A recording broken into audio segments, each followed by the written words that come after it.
Welcome to the Momtroversial Podcast that dives headfirst into the beautiful chaos of motherhood and dishes on the stuff that we wish we would have known and nobody tells you. This is your tribe for informed consent and unfiltered real talk. I'm Leeah, a scrunchy nurse writing the Hot Mess Express. I'm your girl's girl, here to remind you that it's fine, you're fine, everything's fine. I'm Alyssa, a crunchy mom who's all about organic living. I'm organized, opinionated, and your designated wingwoman in any parenting bar fight. And I'm Tori, your ride or die chaos coordinator who will absolutely hold your baby and your secrets. And today we are going to be talking about kids' toys, what works, what doesn't, and what toys we like to use in our homes to help encourage independent play. After talking about last week our daily rhythms and routines and what we do for our children. So we're just moms chatting about toys that are cluttering our home and how to get our kids to play on our own. So to get started, I want to know, what is one toy in your house that you cannot imagine your life without and why? Okay, for the longest time, Magnetiles. yeah, literally magnetiles. But let me tell you how, when we got here, my mom broke out the train set that we had when we were kids. And when I say Like the hours wooden, of playtime, yeah, like where you put the it little together. wooden, Brio, Okay. Thomas the Tank, yeah, like hours of playtime every day. Not just like, oh, that was a fun new toy and now we're over it. Every single day. And Reagan will make little new train tracks now. Um, KK will still destroy them. She doesn't mean to, but it's just who she is. Um, but those train tracks are awesome, and I will for sure be getting some when we go to Arizona, which is saying something for me because I'm very minimalist when it comes to toys. Like, very. So we might have to Didn't you replace have train something. tracks But already though? we had a little teeny set that I got off the auction page in Korea, which they did play with, but when you don't have that many, it's just hard to be creative with it, you know? Mm-hmm. Mm-hmm. So we had a lot of train tracks when we were kids because my mom bought some for me and then she bought some for my brother and then my sister and then my sister and then my brother. So there's so much opportunity, I guess, to be creative with them, and they are fully utilizing it. So big fan of trains now.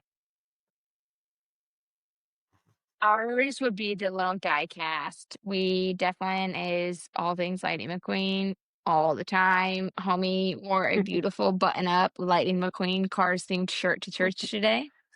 I think ours would be if we didn't have the little die cast Lightning McQueen. I just need a die cast Lightning McQueen and a die cast Mater or one other car, and we're good to go. If we did not have those in our house, I think that would be the end of the world, because 9 times out of 10, that's his go-to, and his favorite type of toy is the toy cars for sure. We have the train tracks and the magnetiles, but he goes to the cars every single time, and Ella does now too, which is funny watching her play how he plays, because that's how she does her own thing, but a lot of her play comes from watching him.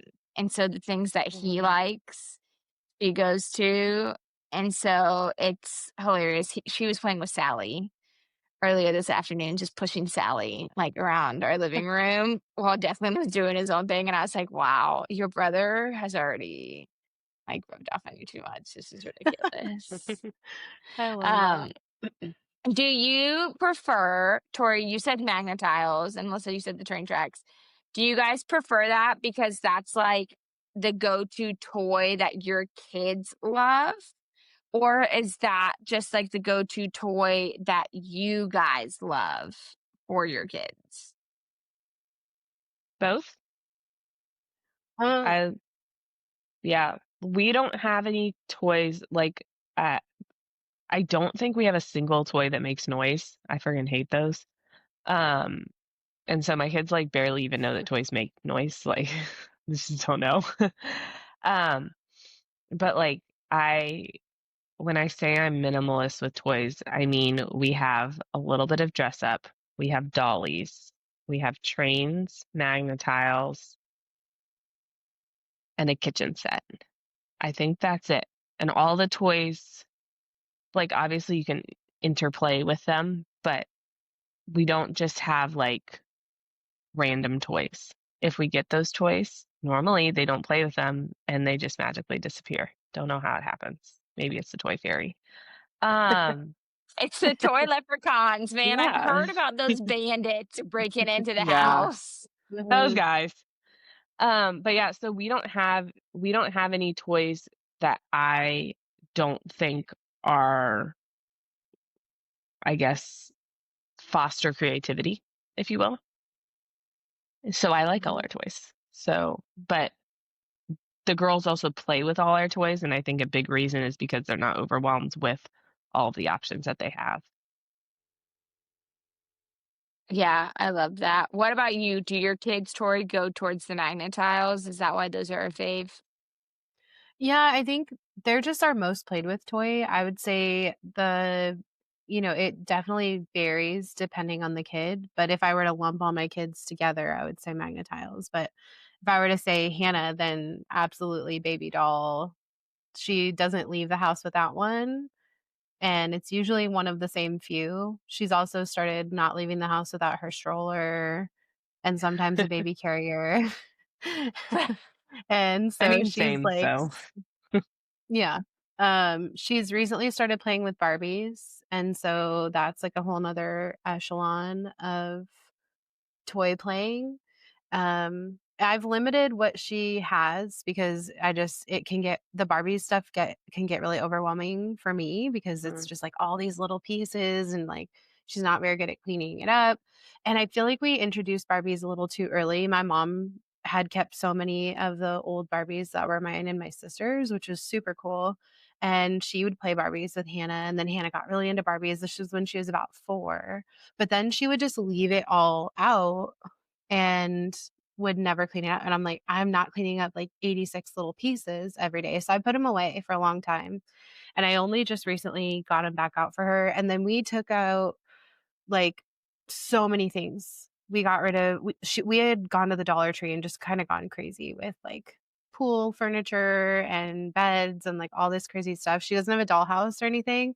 So we dumped all of that. She has her Barbie car. She's got probably I don't know, she's got like a whole bucket of different Barbies. There's some like Harry Potter, some princess, some actual traditional Barbies. And then she's got a few accessories like her gymnastics Barbie and like a couple of little things, but like I got rid of all the shoes. Sorry, Barbie, you're not getting shoes.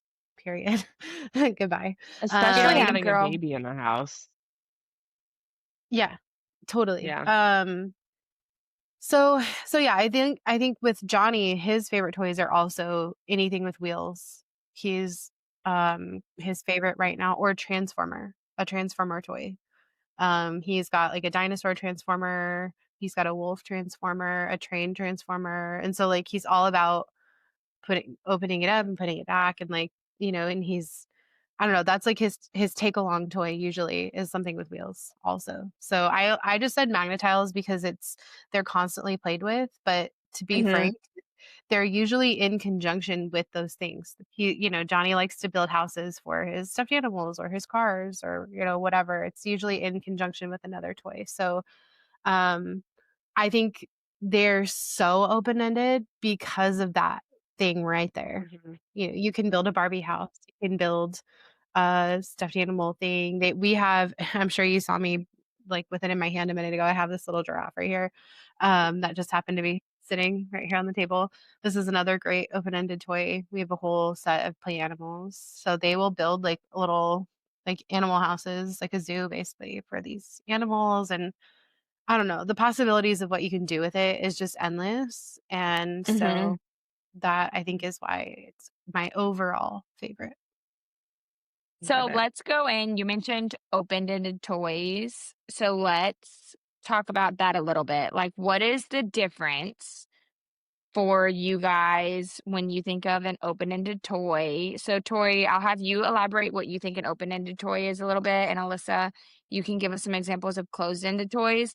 And how did you guys decide, like, what are the toys you're gonna have in your household when it came to your kids? Because there is so much noise out there. I fell trapped to it, of all of these different things that you need for your kids. So how did you Mhm. guys decide open-ended, closed-ended, like what works for your family the best? So Tori, I'll have you start with like what is an open-ended toy? So open-ended toy is just something that fosters creativity. It allows kids to use their imagination, to be able to play um, different games. And to use magnet tiles as an example, you can build anything with these tiles. I mean, we have racetrack things. We have you can build a house, a barn, a whatever, like a freaking pineapple. Like you can build whatever you want. And so it's just an open-ended possibility of something that you can do with it. And so, Alyssa, what would your definition be of a closed-ended toy? I would say a toy that tells you how to play with it. Mm. You know, like I'm trying to think. This is gonna sound terrible. I'm just not familiar with them, so I'm trying to think of one. Um, but like just a So toy a that puzzle is like a closed-ended toy. yes. Which again, puzzles are great. We love puzzles. I think we do have a couple puzzles. But my girls are just like I would say Reagan's just now getting to the point where she even wants to figure out a puzzle on her own. Um, but yeah, just like there's only one or two options of the way to play with the toy because that's what the toy dictates. Um, and I would say a lot of closed-ended toys, it's hard to play with them with someone. Like, just puzzles you can do with other people. Um, but I would say they're just not as versatile. Um, and so you have And to like if you do have you, closed-ended toys, go ahead. I was just gonna ask, like, do your kids play better with one, like, open-ended versus closed-ended? For other moms out there who are Um, looking at toys for their kids. I don't know. I pretty much they've only ever had Oh, because open-ended you don't really toys. have I'm here's you the don't really real have thing. It's not because I'm like, you know, I've done all this research or anything like that. It's because I'm OCD and I can't handle a lot of stuff in my house. Okay. Like, so I'm like, closed-ended toys. What are closed-ended toys? They're just not the toys that I want in my house, so I have no idea what they are. Um, but yeah, I just don't like I don't like a lot of stuff. It stresses me out when there's clutter. So I just remove that option from all of our lives, much to my husband's chagrin sometimes. He's like, "Why are you getting rid of that?" And I'm like, "Because we don't need it. We don't use it. We don't need it." He's like, "We might." And I'm like, "No, we won't. No." And the girls never notice when the toy leprechaun comes. So that's my justification. that's so funny. Tori, do you have you ever had closed-ended toys and or which do your kids play with better? so yeah, as of right now, I can't think of a single closed-ended toy in my house. We do have one puzzle, one, but it's like a 95-piece puzzle for Hannah. So, um, I don't know. Other than that puzzle, we just don't have it. But I have previously had closed-ended toys in my home before I knew what open and closed-ended toys were. I only had a couple actually. They're like the toy phones, like the little like ABC 123 VTech type phones. You Mhm. think those are learning toys. It's kind of along the same lines as like the little baby bum Cocomelon TV shows where you think they're learning Yeah. or Miss Rachel or whatever. You're like, oh, they're learning something. They're hearing their numbers, they're learning their whatevers, but they're not actually really learning from those things. I would venture to say that any VTech toy is probably, like, complete garbage, just straight up.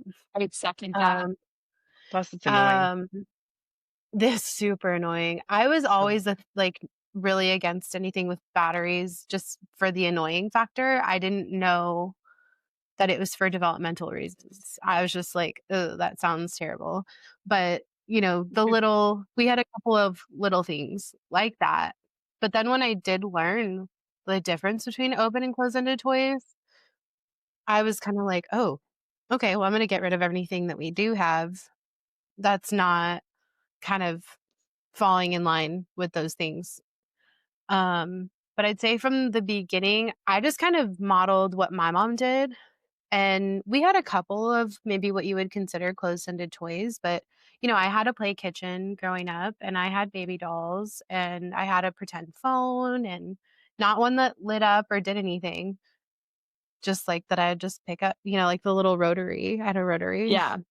fake phone. And, so I kind of modeled that from what I knew. So I think that would be I would say the next generation of moms that are like younger than me, um, might they might have played with more electronic light up sort of toys, so maybe that would be their go-to, but I think because I was born in 1990, I did not really grow up with many of those sort of toys, and so it just wasn't my default go-to. Maybe timeless Yeah. toys. Yes. Like, I I mean, feel we're like all talking timeless about toys toys are we played so as kids. open-ended. Yeah. Hot Mhm. Wheels, there's just cars themed now, but like they're Hot Wheels essentially. Mhm. We made so many Hot Wheels tracks. Goodness gracious. I was a big, it was Bratz dolls. Do you guys remember Mm. Bratz? My Where, Okay, like, so sister I it has wasn't them. allowed to wasn't play with those. you weren't allowed to play with those? No, because they were called brats, and so they didn't have good attitudes. So I was not allowed to play with them. Oh my Welcome to gosh, my that's so childhood. funny. I I can't was wait not to allowed have to your watch mom on the Little podcast. Mermaid because she wore a bikini. Dang. That's so funny. That's Jasmine was wild. actually my favorite Disney princess, Oh, yeah. and it's We because didn't she like was her the only either. one who didn't wear a dress, and she wore her cute little even though my Her dad didn't let me outfit. dress like that, like, I wasn't allowed to dress, like, showing Yeah. my midriff, but I loved Jasmine because homegirl did it different, like, with her Mhm. hair and her outfit, which is That's funny. funny. Uh, yeah, for us, it's been within the last year that I've actually started learning about toys, better toys for play. We had a ton of closed-ended toys, actually, in my house, I would say before this last year. With Declan, I felt I was the victim of I had a baby and I felt like I needed to entertain my baby all the time. And so because I felt like I needed to entertain my baby, I was researching all of the toys you need to buy your baby to entertain them. And I fell trap to the Love Every toys that they advertised for the Love Every toy boxes of you get one every 3 months, and it's Montessori, made for them to learn and develop, but 99.9% of those toys are closed-ended. Declan never played with them, and the reason why closed-ended toys are such a flop for a lot of moms who are listening to this is because there's not a ton of ways to play with them, so your kids lose interest. If you're trying to get your kids to play on their own, they need to be interested in what they're playing with. If there's only one way to play with something, then they lose interest and get bored with it. So I was dropping $80 every 3 months on these toy boxes that my kid wasn't even playing with. And so I have an example of one of our toys. This is actually one of the better Love Every toys that I still have because although it's like a puzzle, it has multiple ways you can play with it, where you can take all of these pegs out and fill the pegs back in the hole, or you can stack the pegs. And if you like take out a couple of them, like it gives them options on how to put it in there. So that's a little bit more, I would say, open ended than some of their other toys. But for the most part, all of their stuff's very close ended. And I actually recently, in the last 2 months or so, did a purge and got rid of like 99.9%. The ball drop is another one we had, where you put balls in the top of the thing and you hit it with a hammer and it falls in and it goes down and you put the ball back up. That was another one that we had that was closed-ended. And again, I had been reading blogs and all of these blogs were recommending these things, versus now with Ella, I haven't bought homegirl a single toy and she's a year old. So that's like the difference between me as a mom now when it comes to toys and me as a first time mom when I had Declan. What do you have to add to that, Tori? You're muted, friend. Thank you. I muted to turn off my AC unit, and I don't think I ever, because it does like a little jingle. So when I was looking at that toy, I had a thought, and I was thinking, that toy specifically, and this does not go for all close-ended toys, but this one specifically, I think there are other values that you can look at besides just, is it going to cue up my kid's imagination? I'd say for Ella, that's a good motor skill Mm-hmm. I'm holding this up for activity. people who are watching. Yes. That's a wonderful motor skill activity for her to find the peg in the hole and stack those. Mm-hmm. That's straight up development, motor development right there. So just because it may not work as an open-ended toy, it still does have value. And again, that's not with everything. I would argue that puzzles have value because it teaches attention span and, kind of practicing learning to do a puzzle is like helping cognitive development. Yeah. So it is a close-ended toy, but it does have a benefit. So I just wanted to add like a little bit of differentiation there. So like if you are looking at a closed-ended toy, use your discernment and think like, Mm-hmm. does this have an other purpose? If it's like I'm probably going to really step on some mom toes right now, but it wouldn't be Momtroversial if I didn't say this. But if you have like some Paw Patrol, crazy light up, wheelie car situation, that closed-ended toy is probably not doing much for your kid. However, you have a puzzle. I'm just going to keep going back to puzzle because puzzles are great. You have a closed-ended toy activity puzzle that's still providing value and benefit for your child. And so I wanted to differentiate between that, because just because it's closed-ended does not necessarily mean that it's bad for you. That's all. That's a really good point. That's the only reason why we still have this toy, is because Ella has started playing with it and Mm-hmm. trying to stack and put the pegs in the different places. And when I was purging, that's the only factor that kept it, is because she can use it for that. We avoid we avoid toys that are the light up and the noise as well. Unless if it's a toy car. So for example, Declan has a truck that somebody bought him. It's a garbage truck and it makes a sound like a garbage truck does when the garbage Mm-hmm. truck is emptying.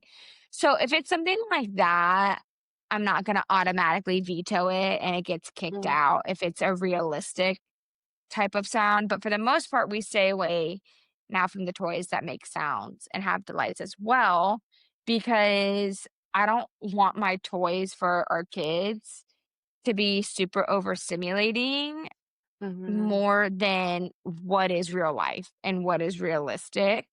So that's why we only keep the things that are realistic if they have a noise. I prefer not. But if it's a toy that was gifted to him and he ends up liking it, then like I'll allow it for a little bit. But I don't want anything that's overstimulating. Just like when we were talking about screens and how overstimulating those are for kids, I want my toys the same way. We don't want them to be super light up, overstimulating, because that is not going to foster creative play. And that is also going to set unrealistic expectations for our kids, for the world, which is going to make them not be able to focus as much. What do you 100%. have to add to that, Alyssa? I would just say, like, I do want my kids to have to work for their playtime a little bit. Like, I don't want it to be done for them. I want them to have to think about it and set something up and then realize it doesn't work, and so they have to figure out a different way to do it. Like, that's okay, for me. And there's a lot of toys that, like, I thought would be such hits, and they weren't, or they weren't for a while. I got when Reagan was, like, 8 months old, she was just kinda starting to, like, cruise around.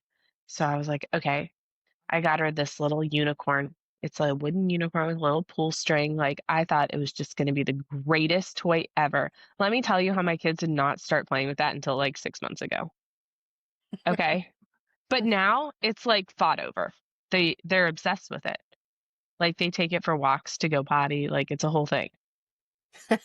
Um, That's so I great. think I'm glad I hung on to that toy, and that is really, like, against my personality that I hung on to that toy, but it was a little bit of a pride thing because I was like, "No, I thought this was gonna be a good toy, so I need it to be a good toy. I need that to be right." Um, but yeah, so because it was an easy toy to hang on to, it was just, like, one little thing, Mhm. um, but I'm glad I did because it didn't work out when I bought it, but it did work out very well now, and it's like each got a backpack, of toys to bring with them to America that didn't go in household goods, and that horse was one of them. So, we Nice. love it.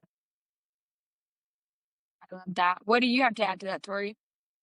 I just something Alyssa said made me think of something else. Some, there might be some moms listening or dads, but mostly moms listening who might be thinking like, why is this so important to you? Like, why do you care what your kid plays with if your kid's playing? Like, that should be good enough for you. Blah blah blah. Um, Kids learn through play, so the more you can do to help them extend that play and be able to really hone their creativity, to use their skills. Anything you can possibly do to maximize that for them is actually maximizing their learning and maximizing their development. So that's why it's just so important.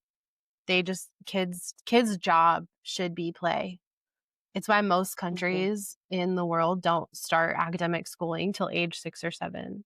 Even in the US, there are some states where kindergarten is optional because developmentally, like, kids just really need this, like, big block of, like, years of time where they play. That's how they process emotions, scenarios, things that they might go through. I mean, and so if you have a kid who, let's just say, I'm just gonna give, like, a rando scenario. Um, let's say someone lost a grandparent, but they don't like, the way that they might process that would be to play with their dolls, and then maybe um, their doll's grandpa died or grandma died, and, like, they can that's how they work through those situations, is to kind of play them out in their own worlds. And so if they don't have any sort of toy or outlet like that where they can, like, play it out, they're gonna have a really hard time processing a situation like that. And so, obviously we hope nobody's grandma dies, and, they don't have to go through any of that. But, kids go through different things. Their friends move away, their whatever happens, being able to process those scenarios, even stuff that doesn't happen to them but might strike them. Um, I'm gonna I hope this is okay, Leah, but I'm gonna use Declan's accident as an example. Hannah played that scenario out with her dolls so many times because it impacted her so much, like, just to know that that had happened. And so, I mean, I'm talking for weeks. Her babies were in the hospital. They were getting, flighted to Hawaii, like, all these things. Like, so, she processed that whole situation by play. And so even if it's not directly something, like, kids, like, they just hang on to stuff, they attach to things, and it is so important to be able to offer them an outlet to be able to get through those things, to process the big and the little things in life. Yeah, Mhm. I completely agree with that, and this is probably, like, the 1,000th time I've mentioned the raised wildflowers. course that I've done, but that's where it was when I started doing that, that I started making the changes in the toys and the play and how I viewed it in our house was when I started going through that program, and exactly what you said was what she talks about, and what I learned was, like, kids do have a job, and their job is to play, and my job is to set up an environment to allow them to do theirs. And if my job is not to entertain. My job is not to do everything for you. It's not to teach you how to play. It's not to be on the floor with you 24/7, toward the only time I had to get house stuff done or my stuff done is when you're asleep. No, my job is to be near you, to give you that security blanket that you need as a young child, and to create a safe space for you to be able to learn the world through play. And kids should be getting 5 to 6 hours of uninterrupted play a day, which is wild when we think about Wow. it. That's a lot.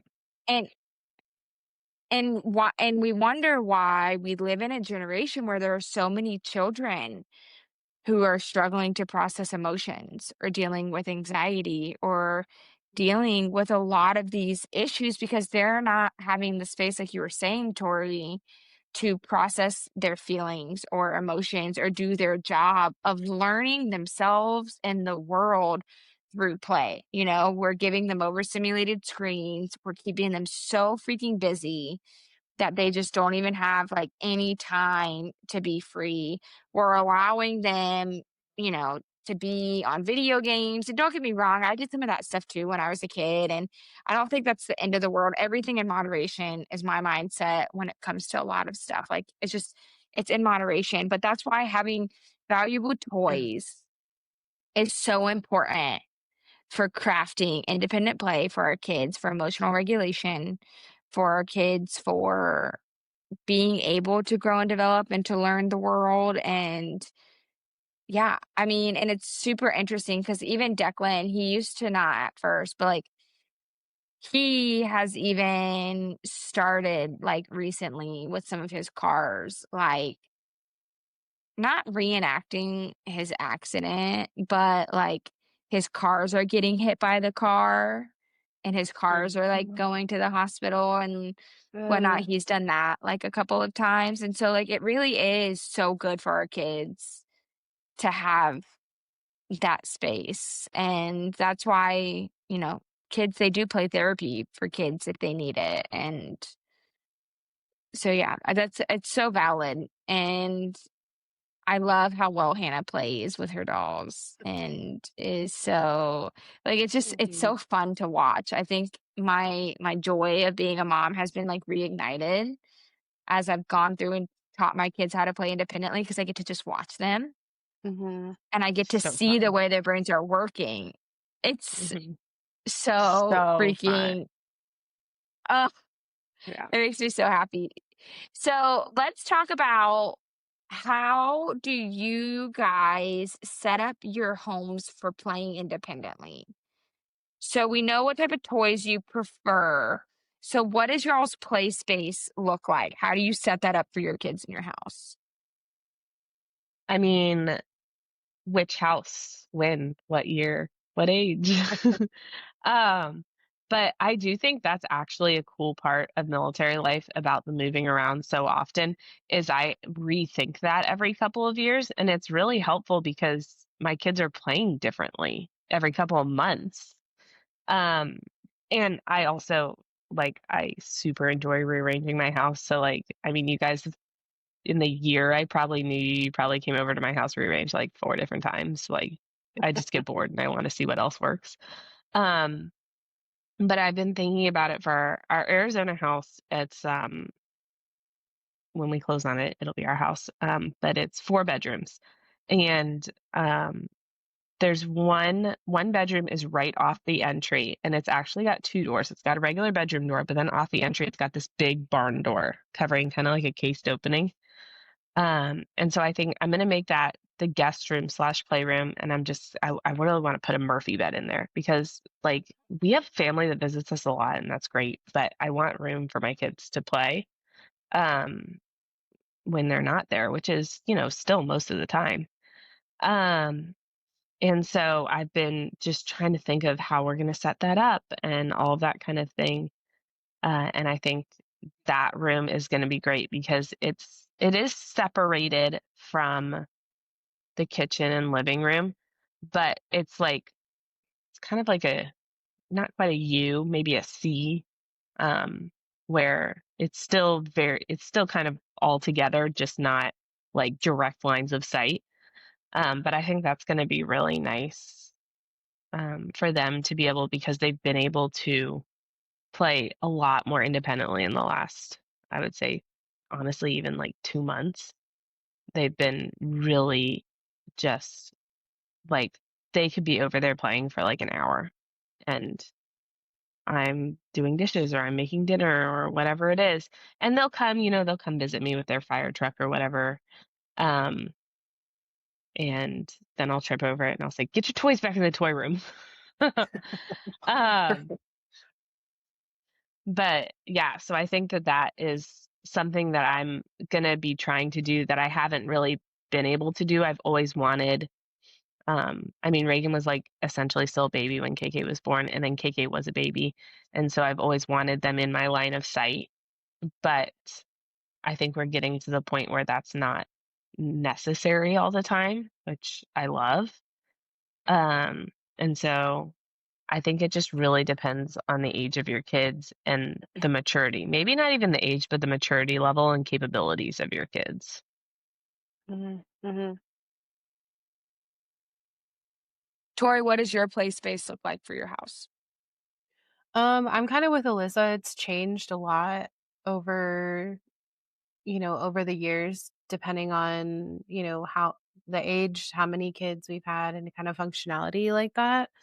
Um, but we've typically kept most of our toys in the community space because the kids want to be where I am or where we are, David's home. And so um, it was only since we moved here to Korea when we didn't have the ability to have all the toys in the living room because we just don't have the storage and the space for that, that we kind of had we have our what I call our community toys, and then we have like all of their individual toys. Now I just rearranged all of that and I purged. Well, I didn't purge. The toy leprechaun came and purged. uh, That guy. yeah, that guy. Like 3 bags of stuff.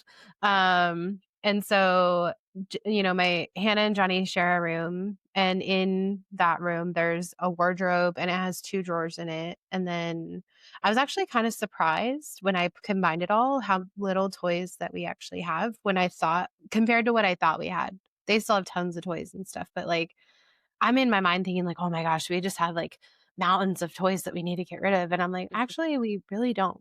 Johnny has 2 I don't know, baskets, like little fabric baskets full of different vehicles, planes, cars, whatever. One big car loader, a huge fire truck that actually is remote control. Um, and like that's really it. And Hannah has way more stuff, but it's all like relevant. I got rid of a few extra things, but so basically it's all organized in there. She's got like a basket of her babies. She's got, like a little bit of things to support each little play area, like that she has like some Barbie supportive items, some baby supportive items. That's all in their bedroom. And then we have the community toys. We have our play kitchen out here. We have the pickler triangle, all of Charlie's toys, which he literally plays. I actually am about to get rid of like 99% of his toys because he never plays with them. Um, and they were all gifts from other people. I've not bought a single toy for him either. Um, so yeah, we've got the tiles, the rainbow puzzle building block thingies, and our animals, and that's it. And those are I call them community because they're just out for everybody. And Hannah and Johnny always find a way to lump their toys together anyways, so it's kind of perfect now that they're together, but it does change every time we move.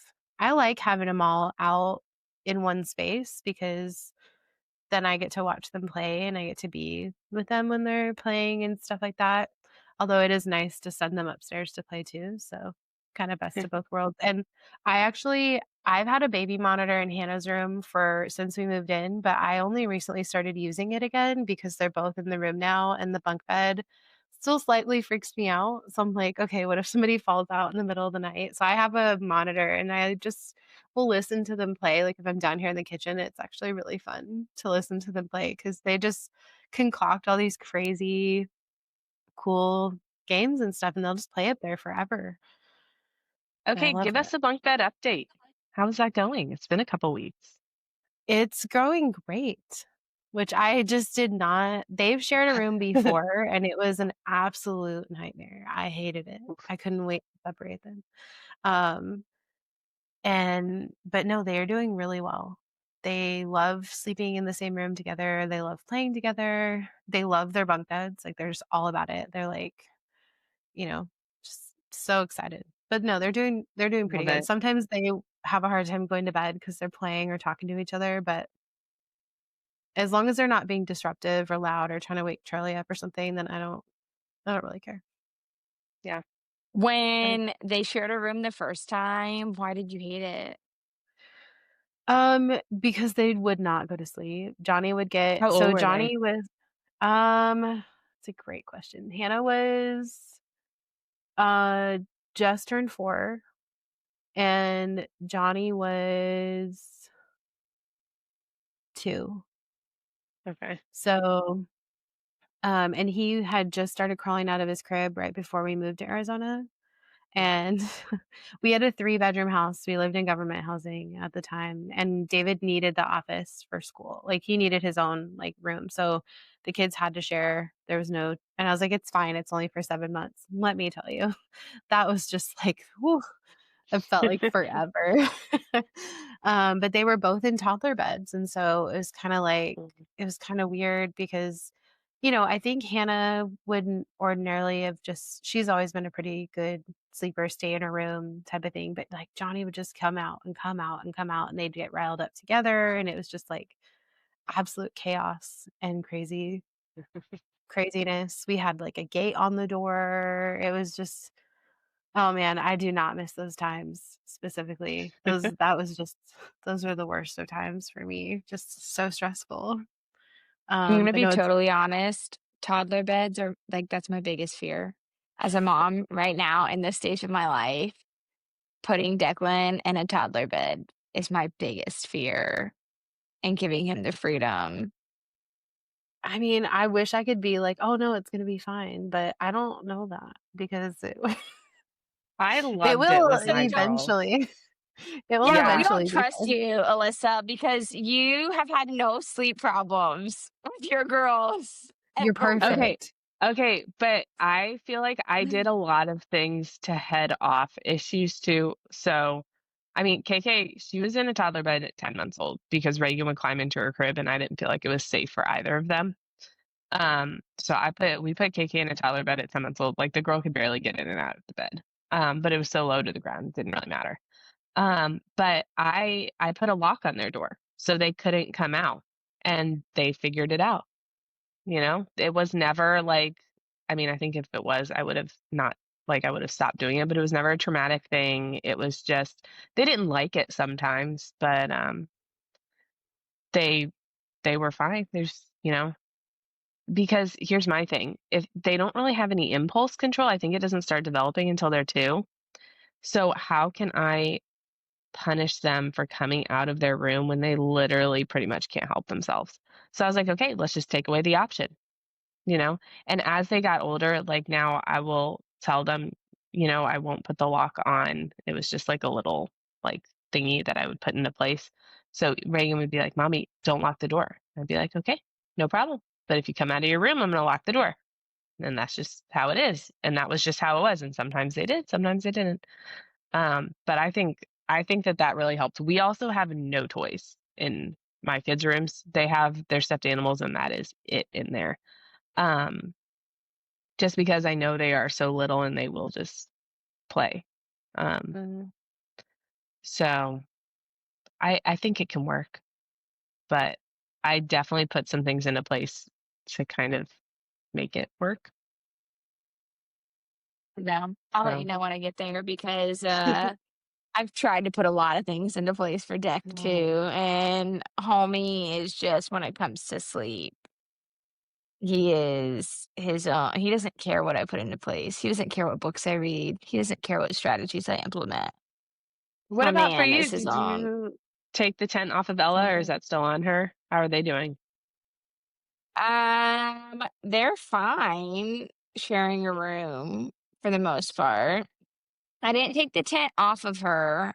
She sleeps in a slumber pod for those who are listening, Best because the thing room ever. she was in, I love it for her. The room she was in our house in Korea didn't have blackout curtains, and so I had a mini crib for her instead of trying to black out 3 different windows in the room. I just put a slumber pod over her crib, and that was that.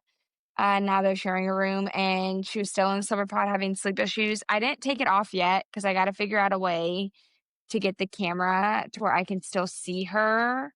Right now, it's Mm, in the slumber pod, yeah. so I gotta figure out how to Mhm. secure it to her crib, and once I do that, I'll take it off. But what I've done in the meantime is I've left it unzipped. Well, I would say one thing that you said, Tori, that made me think was you were like, okay, why do I care? And Mhm. that's like a really good question. I feel like a lot of things like toys and sleep and like all of these things are so overwhelming, especially for new moms. Mhm. And it's like, Mhm. it's just easier not to care and to be like, it'll work out. They'll turn out fine. If I turned out fine, they'll Mhm. turn out fine. Mhm. Which to an extent is probably true, but I would just say just choose like one thing. Choose one thing and make it the thing in your wheelhouse, you know? If you really like to be organized, then pick toys first. If you really care about sleep, pick sleep first.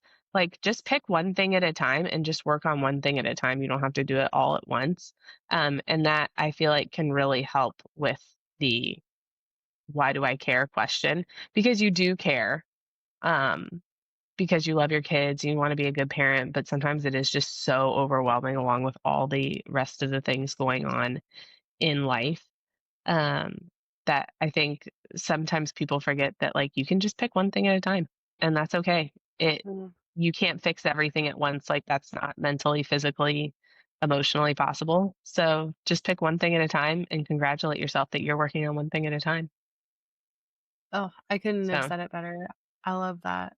Um, it can feel like a whole elephant trying to change all these things, yeah. um, and something David said to me had on multiple occasions when I felt overwhelmed, like, "There's too much to do, I can't do it." He's like, "Well, how do you eat an elephant?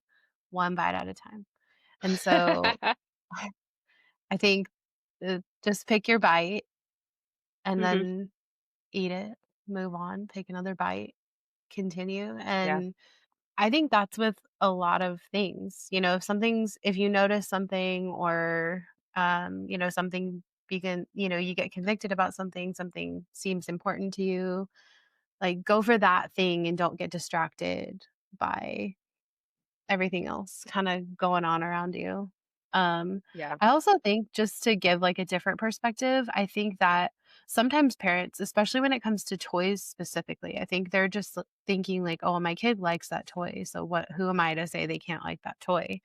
Even if that hmm toy is maybe not like developmentally great for them. I think I feel like when it comes to toys specifically, it seems more harmless to just let them have you know, to use my same example from before, a Paw Patrol light up crazy cool toy, because they love Paw Yeah. Patrol. And then, they probably watch Paw Patrol and, do and maybe screens need to be addressed. Like I don't know, there's certain things to kind of like it's a slippery slope though. I feel like that's the case with a lot of things that we talk about, that we're gonna talk about. hmm It's once you start looking into one thing, you're like, "Oh, like, here's another thing, and here's another thing." And Yeah. then all of a sudden, you find yourself, dye free, seed oil free, no screen, organic, crunchy person. And, then it just keeps going downhill from there. Yeah. So just it yeah, slippery slope, but it's a good slope to slip down, in my opinion. Yeah. And just take it one at a time. Mhm. You'll hear us I say love that that. over a ton of different things, probably. Yes.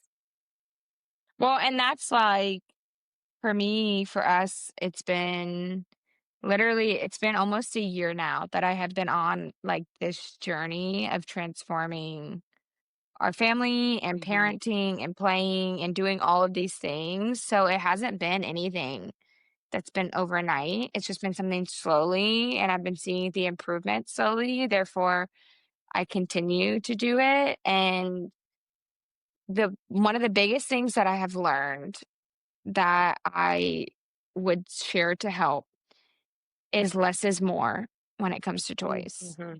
Less Oh, yeah. available at a time is Amen. so much more. And I didn't believe it because I was so scared of boredom at first until I realized and I learned, one, kids are not bored until we overstimulate them Mm-hmm. and they forget how to be creative. And two, if you have overstimulated your kids and they do experience boredom, that is good for them. It is healthy for them. And once I realized that, what I did, and this would be a piece of advice I would say to share, to encourage, take your toys and just keep out the select few that they like. I would say 10 or less, 10 toys or less available at all times. You can rotate through them. Take all the others. You don't have to get rid of them right away, but just put them somewhere where they can't find them. And then wait and see what your kids ask for, depending on their age and or just how they adjust. And what has been so beautiful is since we have purged our toys in the last month or so, Declan now picks up all of his cars and puts them back where they go by Mm-hmm. himself without being Nice. prompted. He takes better care of his toys. Like his sister is more of the one who's throwing them on the floor around the house, not him. And he plays longer. We've had so much more independent play in the last week. I've been shocked with having less Mhm. out. So I would say, just give it a go. Give it 2 weeks, limit what they have, and just see what happens would be my biggest encouragement because less has really been so much more for my Mhm. children. And I Yeah. also have created a space where our play is central. It's in the living room. I have an upstairs play space, but they don't go there on their own. My kids still both very much need me to be around as like that sense of security. And even more so than less is more, right? Like if toys are going to be in the living room, then less is so much more. So yeah, do you guys have any other tips or advice when it comes to toys before we go into our Momtroversial moment? I don't think so. So what I Yeah, said. same. Yeah. Okay, so then next we are going to share our Momtroversial moments, which are the moments that make us laugh, the moments that make us cry, and the moments that just say, yep, that's mom life. And we're going to start with Alyssa this week. What is your Momtroversial moment of the week, my friend? Okay, so my mom traversal moment was actually so cute this week. My girls are very much into wee woos, which are police cars, fire trucks, anything that goes wee woo, wee woo. And generally, something my mom did whenever we passed a fire truck or an ambulance is she would always just say a quick prayer. Jesus, keep them safe, help them to help whoever they're going to help, that kind of thing. And so I've tried to do that too when we're in the car. Um, and the other day we passed one and I heard Reagan in the back, Dear Jesus, please help the firemen, help the people, and please help them to be safe. And it was just like, I was like, Oh. well, it was like the song, I don't know if you've heard it, Watching You by Rodney Atkins. It's like an older country Yes. song. It was just, I was like, okay, I did something right today. That's exciting. Oh my gosh. That's so awesome. So, love it. She's the greatest. And then She's the she was like, You're best. the Mommy, your greatest. turn. You Yeah, pray. you're pat on Oh, the back for you. That's amazing. that I was love so it. cute. Tori, what's your Momtroversial moment? Okay, mine just happened today at the car wash. Can't wait. Um, so my car was disgusting today, as it gets with 3 kids in it, and, so the kids are like, "Let's go get a car wash," and I'm like, "Ugh, it's gonna rain, like, for the next 10 days." I was like, "But I'll just use the self-wash." So I, like, power wash my car real quick. We go to vacuum it out. I'm almost done. All I'm doing is just vacuuming out the kids' car seats now. It's, like, the last thing. Um, and I have the vacuum going, and I'm getting Charlie out of his seat, and the vacuum just, like, slips out of my hand, and it sucks something up really fast, and it was Charlie's shoe. Not those shoes too. Not little love bugs. Little love bug got sucked into the vacuum. No. So, I mean, just ride with me on this roller coaster of emotions, okay? I was like, "Ah," like a shocked gasp. I was like, "I just sucked Charlie's shoe into the vacuum." I'm like, and for those of you who know me very well, know that I'm not this like I'm not like, "Oh my gosh," like kind of dramatic freak outer about a lot of things. So, but I very dramatically like shock and awe gasp at this situation. And then it gets worse from here. Charlie, Johnny starts crying. He's like, "Oh no, oh no, oh no." And so I start crying because he's crying. And so we're crying about a shoe. I call the guy over. He doesn't really speak English. And so I'm asking him, I'm like, I show him Classic. the shoe. I point to the vacuum and I was like, it got sucked in there. And so he's like, I got to go get the key. So he leaves, he comes back. He unlocks the vacuum, like the really gross vacuum. He's picking through all the stuff, like looking for it and can't find it. He's like massaging the vacuum tube, can't find it. Oh my gosh. And this is the part. So he's like, "Hey, can I get your phone number? I'll call you when I find it." I was like, "Absolutely." So we get home. I'm cleaning a bunch of stuff. I had pulled a bunch of stuff out of the car, like, toys, dishes, clothes, whatever. I'm opening up the backpack, and you guys, the shoe is in the backpack. Oh The my shoe was in the backpack the Yes. whole time. So I have Stop. absolutely no idea what I sucked into the vacuum. But I am Oh my so God. sorry to my favorite car wash guy. I don't have his number. I would have texted him and told him, "I'm so sorry. I actually have the shoe."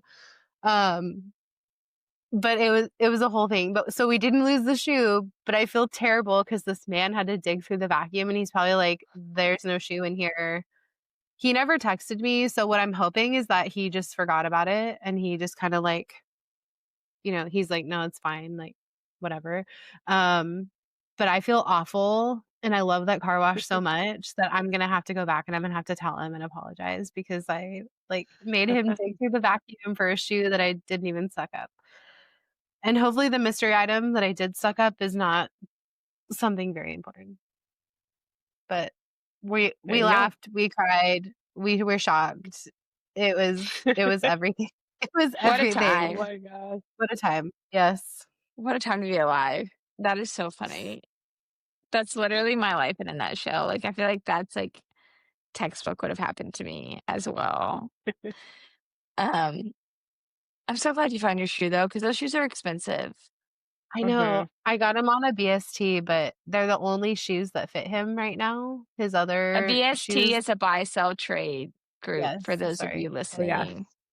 We live on buy Um, sell trade. yes, we do. Um, yeah, so and they just got here, like, a few days Mm. like, last week or something like that. So I was like, "Finally, he's got shoes," and I think that's part of the drama that I was feeling when I sucked the shoe up. I was like, "This is his only pair of shoes," like, freaking out about his one pair of shoes, but minimalism, what are you gonna do? But that's Yeah. so funny. So my moment, I just thought of it, and some people may judge me for this. So for those of you who are offended, I apologize in advance. But I was breastfeeding Ella, And in the morning, I nurse Ella next to Declan. Like, he's on my lap right here. I'm reading him a book. So that way I can get through, like, giving homegirl her wake up milk because I'm still nursing. And Declan is into counting. He loves counting things now. That's his jam. And I had one area available for Ella and was switching to allow her access to the other tap. And I had not yet covered myself. And Declan's sitting there and he looks at me and then he looks down and then he looks at me and he said, "Mommy, that's two boobies."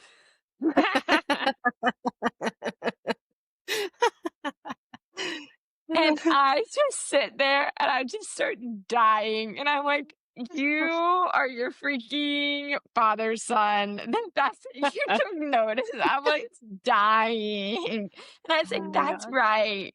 And then he said, "Mommy, put him away."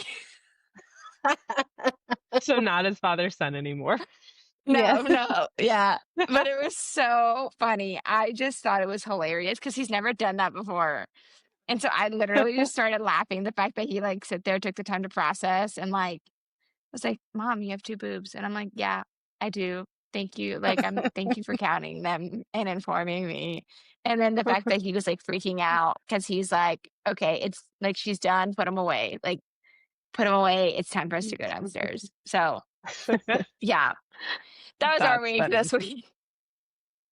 Oh my gosh. Um, Next week, we are going to be talking about clean switches for all things baby and some of the shocking things we wish we would have known from the start. But because we learned them, we're going to share the hacks and the secrets with you. Until then, hit us up on Instagram at Momtroversial Podcast and stay real, stay curious, and join us next week for some more bold mom talk. Until then, keep it Momtroversial. Bye. Bye. Bye.